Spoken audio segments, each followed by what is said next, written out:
Excel load limit से पहले transporters जो है इनके चूल्हे ठंडे थे, और आज जो है अल्हम्दुलिल्लाह मैं ये समझता हूं कि हर ट्रांसपोर्टर जो है वो अपनी अपनी कैपेसिटी में हेल्दियर है कि कल तक जो लोग गाड़ियां बेच रहे थे, कबाड़ के भाव पे गाड़ियां तुल रही थी, आज जो है वो लोग गाड़ियां खरीद रहे हैं।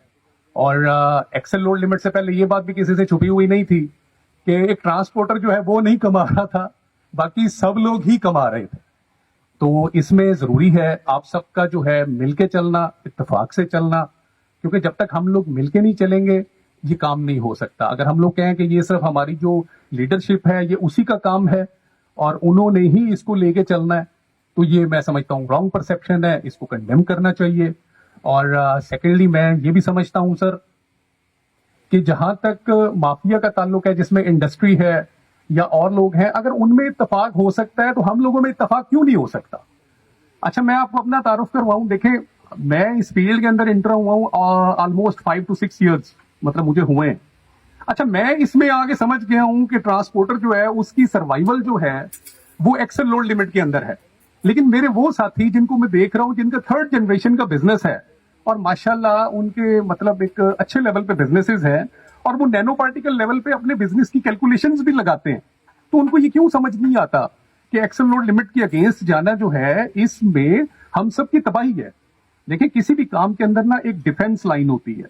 डिफेंस लाइन का मतलब यह है कि जब आप उसको क्रॉस करते हैं तो उसके बाद डिजास्टर है, तबाही है। और वो डिजास्टर हमारे लिए यही है कि हम लोग खिदमत करते हैं ओवरलोड उठा के इंडस्ट्रियलिस्ट की। मैं उसकी एक एग्जांपल कोट करता हूं। लास्ट टाइम जब कराची में ये सारी एफर्ट हुई, शाह साहब भी हमारे साथ थे, कमर भाई, अवैस भाई। अब मैपल लीफ सीमेंट फैक्ट्री जो है उन्होंने ना अपना एक्सेल लोड लागू होने के बाद फ्रेट कर दिया झंग का 3800 रुपया। अब एक्सेल लोड पे वो किराया बन रहा है 1,52,000 रुपया। सर 15 से 20 दिन वो चला, उसके बाद उन्होंने कुछ ट्रांसपोर्टर्स को मैनिपुलेट किया, अड्डे वाले साथ में शामिल हुए, वो फ्रेट आ गया सर 2500 पे।